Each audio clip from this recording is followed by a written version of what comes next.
As you've maybe seen on my channel, lately I've been trying to focus more on this sort of topic of just slowing down in general, but specifically slowing down the consumption, and obviously specifically perfume consumption. I've been focusing more on this because I genuinely think it can help a lot of people, and I've seen that in some of my past few videos where I've talked about over-consuming. I've seen that it's resonated with a lot of people. Don't get me wrong, I'm still a perfume reviewer, and keeping up with new releases is part of what I do. I love discovering what's new, testing fragrances, sharing my thoughts and opinions, but because I review perfumes for a living, I also can see how easy it is to get wrapped up in the hype. And it's even easier nowadays because there are perfumes that are coming out what feels like every minute. It feels like every other day, every week, there's a new must-have perfume that everyone's hyping. So I want you guys to think of my channel as basically let me be your guinea pig. I'll test the new releases, wear them, compare them to what's already out there, and tell you whether they're actually worth your money. That way you're not going out there and spending your money on every single one of these perfume releases, because if it's not bringing anything back to you, there's no assets coming back to you, then it is just draining you. My goal in this perfume channel isn't to just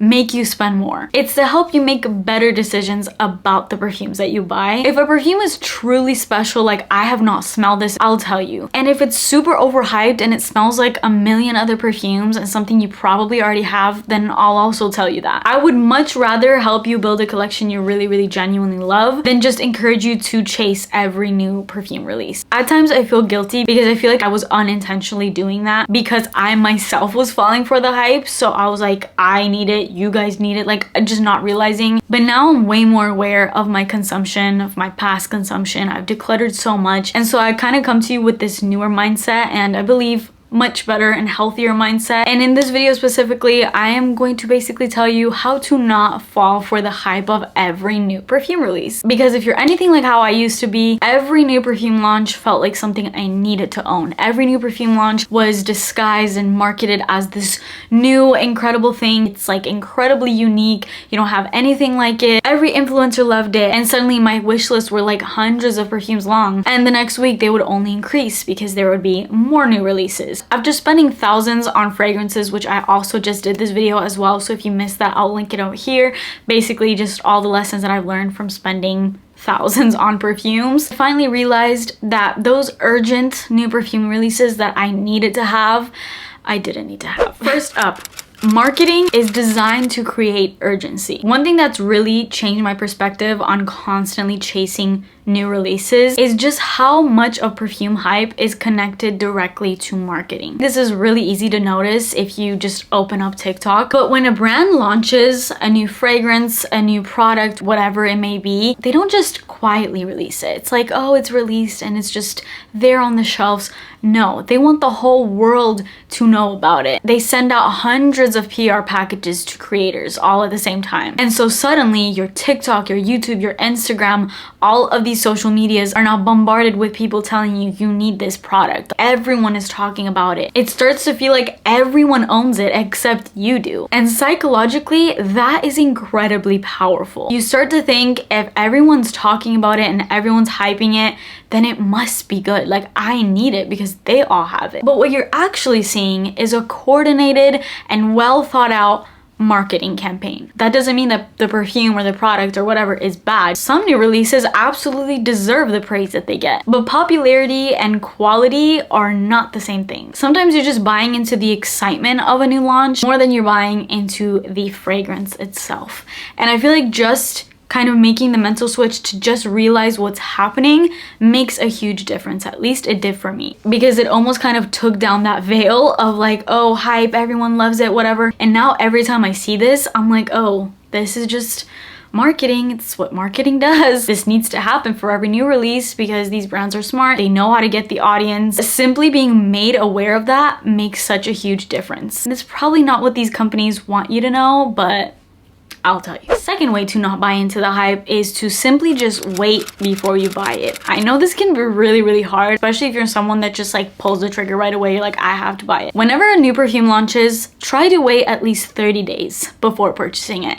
And if you absolutely must, get just the travel size and focus on using that up so you can really be well acquainted with the perfume. And by the end of those 30 days, you can be like, okay, I really love this, or I really hate it and I don't want to buy the big bottle. If you purchase a perfume perfume right away. During those first few weeks, everyone is excited about it. People are filming first impressions, unboxings, and while those are fun to watch, they're only based on 1 or 2 wears. They're based on that person's first impression. But something crazy that happens if you wait on purchasing a new launch, first of all, in 30 days you may even forget completely about that launch because everyone stopped talking about it. Now they're talking about the next new release. And that's when things will start to like shift in your brain and be like, oh, this always will happen. Like this will never not happen. It's always going to be something new and then something new and then something new. And also if you wait after some time, you may even see people that come up with videos like perfumes I regret buying. I've done a few of those. And you may see that perfume come up in that video of perfumes that person regrets buying. And suddenly it's not this like new, shiny, amazing thing anymore. It's like something that someone literally regretted buying. You start to get more thoughtful and in-depth reviews because those people have actually had the time to really test them out, not just their first initial impression based off of like 2 days of wear. And if you actually do wait those 30 days, at the end of those 30 days, if you're actually still thinking about that perfume and you really want it, then you probably actually really do want it. But for most people, what tends to happen is after waiting that time, the novelty wears off and you will even completely have forgotten about it. Third way to not buy into the hype is to ask yourself what it actually brings into your collection. This question has saved me from buying so many new perfume releases, no matter how incredibly new and unique they may have sounded through marketing. Don't just ask yourself, do I want it? Because you probably do want it if you see that all these people have it. Ask yourself, what does this add to my collection that I don't already own? If you have a million vanillas and this new release is a vanilla, you probably don't need it. There's only so many ways that vanilla can be done. And same with so many other notes. What you'll notice, and this has definitely come to light recently, is that the fragrance industry follows trends. 1 year, it will be cherry. A bunch of perfumes will come out with cherry notes. Nowadays, like right now, I feel like the new thing is banana because all these brands are coming out with new banana scents, which I do love, don't get me wrong, I love my banana perfumes. But what I'm trying to get at is they all will come out with variations of essentially the same thing because trends sell. Most of the times you're not buying anything new. You're just buying another version of something you already have and it's just in different packaging. And there's nothing wrong with that if you're aware of it, but it's worth asking yourself if it's actually filling a gap or simply just adding more clutter and more anxiety to your life. Number 4, first impressions are not the same as long-term love. I can't tell you how many times that this has happened to me, and I'm not gonna lie, I've even come on here when I've hauled new perfumes that I had just gotten in their first impressions and I'm talking about them. I'm like, this is incredible, I love it. Then 2 videos later, you'll see me decluttering it. As a reviewer, I can tell you that there's a huge difference between smelling something for the first time and actually wearing it for a long time. Some perfumes absolutely blow me away in the first impressions, like the first spray, I'm like, this is absolutely amazing.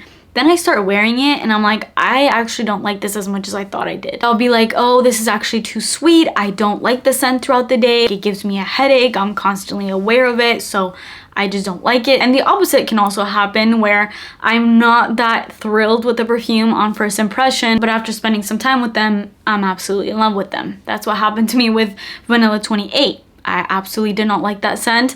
I decluttered it. I hate it. I said it smelled like a church. Now I do think the formula changed. That's my conspiracy, but I do think something changed about that perfume because now it's a huge favorite and at first I absolutely hated it. So my lesson here is to basically pay attention to reviewers who actually revisit perfumes weeks and months later. If they're still talking about that perfume, then they probably do like it, but don't just watch their first impression and be like, okay, I have to get it, because that person may change their mind, and that's not because they're wrong. It's just because they're telling you their first impression, and they should be clear about that too. I'm not gonna say I've tested this out for weeks if I've tested it out for 1 day, because that would be a lie. But if I'm telling you this is my first impression and you're going out to buy something based off of my first impression, which may be positive, and then you see me decluttering it, that doesn't mean I lied. That just because my opinion changed. Or again, vice versa, if I say I don't like it and I'm like wearing it, again, my opinion just changed because I started wearing it. And my fifth way to basically not have you buying into the hype is to get samples whenever you can. Samples or even travel sizes, if you have to go there, are some of the smartest purchases you can make,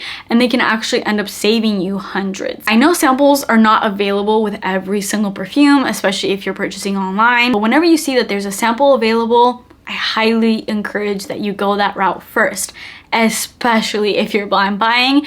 But even not, like I said earlier, you need to actually test perfumes to really know that you like them, not just if you like them in the first 2 seconds of smelling them. A $7 sample can literally save you $200 down the line, because perfumes are incredibly personal. Your skin chemistry is different. The climate that you live in matters. Your taste matters. No review ever, mine included, will tell you exactly how you're gonna feel about a perfume. But sampling will 100% always give you that answer. And that is all I have for you guys today. I hope this helped even one person out there that is finding themselves overwhelmed by all the new releases and feeling like you constantly have to chase all the new stuff. I'm here to tell you, you do not. If you actually want something, you can get it. But if you feel like you have to get something, that's when you have to think about one of these things that I just talked about, because more than likely you don't need it. More than likely you probably already have something like it, and more than likely it's just marketing tactics that's making you feel like you need it. Let me know if this was helpful in any way. I can do a follow-up to this,